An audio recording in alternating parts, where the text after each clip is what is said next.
Oi pessoal, eu sou o professor Bruno Amorim, estamos aqui de volta para dar uma sequência em nossas aulas em mecânica no tema colisões. Hoje nós vamos estudar o que acontece quando uma determinada bola, que é abandonada de uma certa altura, colide com o solo, retornando a uma altura menor do que a altura original. Uma bola de massa igual a 100 gramas é abandonada de uma altura de 1,25 metros, bate no chão e torna a subir até a altura de 0,80 metros. Desprezando a resistência do ar, determine A. O coeficiente de restituição, B. O impulso do chão sobre a bola, C. A intensidade da força máxima exercida pelo chão sobre a bola, considerando que a colisão dure 20 milissegundos e que a variação da intensidade da força com o tempo seja como no gráfico apresentado. Despreze o impulso do peso da bola durante sua interação com o chão. Quais são os dados da questão que são relevantes para a gente? Eu vou ter uma bola de massa 100 gramas que vai ser abandonada de uma altura de 1,25 metros, colidindo com o solo. O tempo de colisão que vai ser dado é de 20 milissegundos e após a colisão com o solo, a bola retorna a uma altura de 0,80 metros. É-nos fornecido o gráfico que representa a ação da força que o chão aplica sobre a bola durante o tempo. Esse é o gráfico. A duração do tempo, 20 milissegundos. O perfil da força cresce linearmente até um ponto de valor máximo, F máximo, depois decresce linearmente, voltando a zero a força no tempo de 20 milissegundos, quando encerra o contato da bola com o chão. O que nos é pedido? O coeficiente de restituição da colisão da bola com o solo, o impulso que o chão aplica sobre a bola e essa força máxima, considerando que esse é o perfil da variação da força em função do tempo para a interação entre o solo e a bola. Bom, aqui está uma representação esquemática para vocês, a altura de 1,25 metros, a bola colide com o solo, retorna a uma altura de 0,80 metros. Mais uma outra ideia importante para vocês. Imediatamente antes da bola atingir o solo, eu estou colocando aqui que a velocidade que ela vai ter é V0. Vertical, dirigida para baixo. Colidiu com o solo, ela vai sair com uma velocidade V1, vertical para cima. Qual foi a variação do vetor velocidade aqui? O ΔV é V1 menos V0. Como nós subtraímos dois vetores? Origem em comum. Então, coloquei aqui, ó, V1 para cima, V0 para baixo. A origem de ambos os vetores está em comum. E o vetor diferença, o vetor ΔV, aponta do subtraindo para o minuendo. Recordando com vocês, numa subtração, o primeiro termo é o minuendo e o segundo termo é o subtraindo. Quando eu faço a subtração vetorial, o vetor resultante, ele aponta do subtraindo para o minuendo. Então, definitivamente, esse vetor aqui em vermelho, ΔV, tem, nesse caso, qual o tamanho? O tamanho de V0 mais o tamanho de V1. Não há nenhum problema em eu subtrair dois vetores e o vetor diferença ter um tamanho maior do que V1 e de V0. Aqui não se trata de uma subtração algébrica, é uma subtração vetorial. Então apenas eu sigo a regra de subtração vetorial. Uno as origens dos vetores e o vetor resultante vai ser aquele que aponta do subtraindo para o minuendo. Vamos avançar então. Se eu considerar esse ponto inicial aqui para a bola, e nesse ponto a velocidade é zero, ele só vai ter energia potencial gravitacional, mgh. Imediatamente antes de colidir com o solo, ele tem uma velocidade v0 e não tem altura, então ele só tem energia cinética. Eu posso dizer então que a energia mecânica inicial da bola é igual à energia mecânica final, considerando o final, nesse primeiro caso, imediatamente antes da colisão. Vamos para cá? Então, mgh0, que é energia potencial gravitacional, vai ser igual à energia cinética, mv0 ao quadrado sobre 2. Eu posso cortar as massas e trazer o 2 aqui para cima. E tirar a raiz. De forma que V0 vai ser igual a raiz de 2G H0. Substituindo H0 por 1,25, nós vamos ter aqui que 2 vezes 10 vezes 1,25, 10 vezes 1,25 dá 12,5. 12,5 vezes 2, 25. Raiz de 25, 5.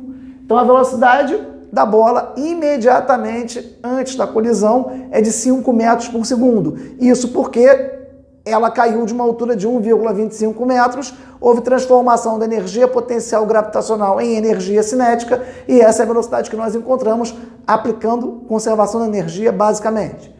A mesma ideia eu vou aplicar depois da colisão. Depois da colisão, a bola é dotada de uma velocidade V1. E devido a essa velocidade V1, ela consegue alcançar uma altura máxima que eu chamei de H1. Então, nessa segunda parte, eu vou também aplicar a conservação da energia mecânica, mas a minha energia mecânica inicial é só a cinética. mv1 ao quadrado sobre 2. No ponto mais alto que ela vai alcançar, nós vamos ter tão somente energia potencial gravitacional, porque se o ponto é mais alto, então não tem velocidade. Beleza? Então vamos lá, mgh1, eu posso cancelar as massas, botar o 2 para cima e tirar a raiz. Então V1 vai ser igual a 2gh1, analogamente ao que nós fizemos aqui. Substituindo os valores, o h1 é 0,8 metros, 2 vezes 10 vezes 0,8, 10 vezes 0,8 é 8, vezes 2, 16. E raiz de 16 vale 4 metros por segundo. Então, nós aplicamos a conservação da energia mecânica para aquele intervalo de tempo em que a bola sai com uma velocidade V1 e alcança a sua altura máxima. Bom, vamos analisar agora o coeficiente de restituição. O coeficiente de restituição é uma relação entre a velocidade de afastamento sobre a velocidade de aproximação. Agora pensem comigo, o solo está em repouso, fixo. A bola se aproxima com que velocidade? Com o próprio V0. A velocidade de aproximação é de 5 metros por segundo.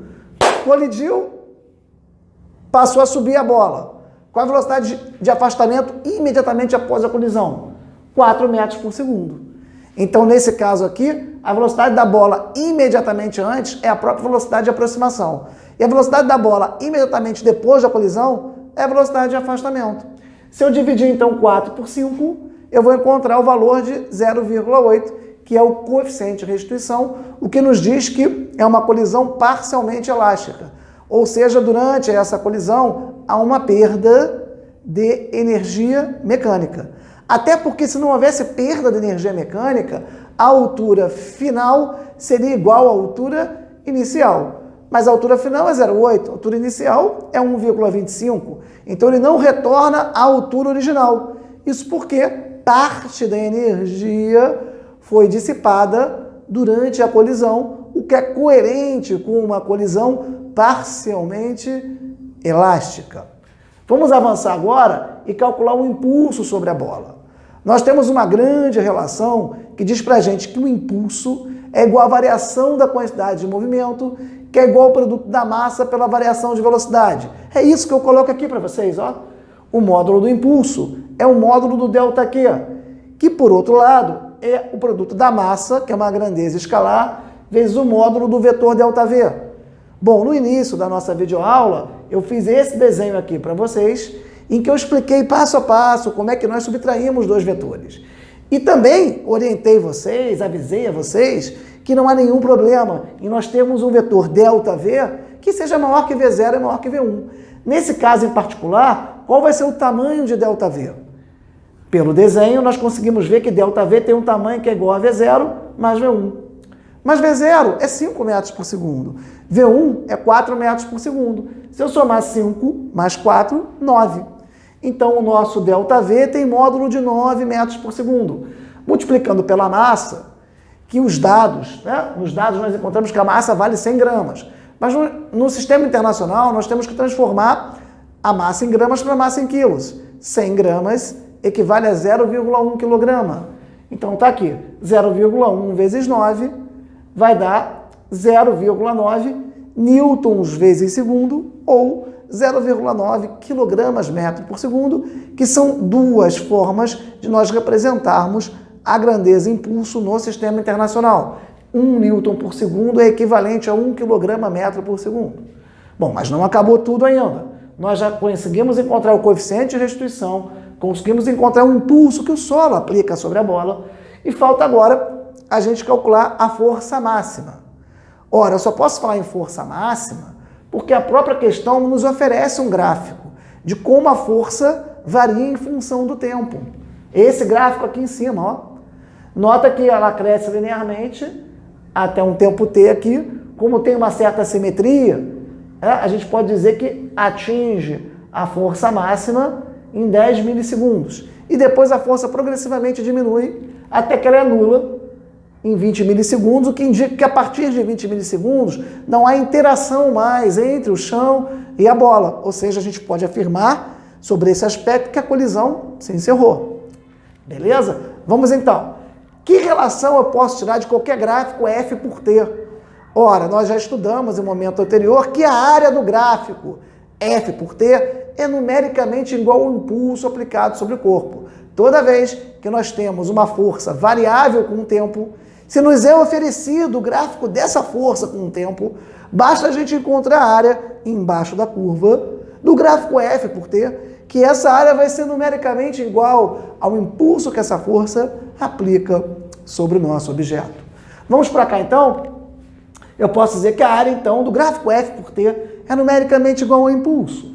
Legal. Só que aqui é um triângulo. A área de um triângulo é base vezes altura sobre 2. Bom, a base vale 20 milissegundos. Cuidado! 20 vezes 10 a menos 3 para estarmos coerentes com o nosso sistema internacional. Então a base é 20 vezes 10 a menos 3 vezes a altura. A altura é justamente a força máxima que nós queremos encontrar, dividido por 2. Porque a área de um triângulo é base vezes altura sobre 2. E essa área tem que ser igual ao impulso que nós calculamos no item B. 9 vezes 10 a menos 1. Vamos lá, estamos quase chegando no final, hein? Então a nossa força máxima, quando eu pego 20 e divido por 2, dá 10. 10 vezes 10 a menos 3 dá 10 a menos 2. Mantém a base e somos os expoentes. Então temos que F máximo vezes 10 a menos 2 é igual a 9 vezes 10 a menos 1. Trazendo 10 a menos 2 para baixo e invertendo, porque 1 sobre 10 a menos 2 equivale a 10 ao quadrado. Eu inverto. Então 9 vezes 10 a menos 1 vezes 10 ao quadrado, 10 a menos 1 com 10 ao quadrado, mantém a base, somos expoentes, menos 1 mais 2 dá 1, isso equivale a 10, e 9 vezes 10, 90 newtons. Bom, estamos chegando ao final de uma bonita questão que obriga a gente a falar um pouco sobre coeficiente de restituição, impulso, área do gráfico F por T, força máxima, subtração de vetores. Realmente é uma questão excelente e com certeza, após a compreensão de todos os itens dessa questão, vocês vão se sentir mais preparados para resolver outras questões e fazer as provinhas de vocês. Se gostaram, curtam, compartilhem, deem a dica para os colegas de vocês, se inscrevam no canal, ativem o sininho para poder receber novas postagens e ficar craque nessas matérias de física, em particular aqui sobre o tema colisões. Não esqueçam que muitos outros vídeos já foram postados e muitos mais vídeos serão postados no momento oportuno. Forte abraço a todos e até a próxima oportunidade.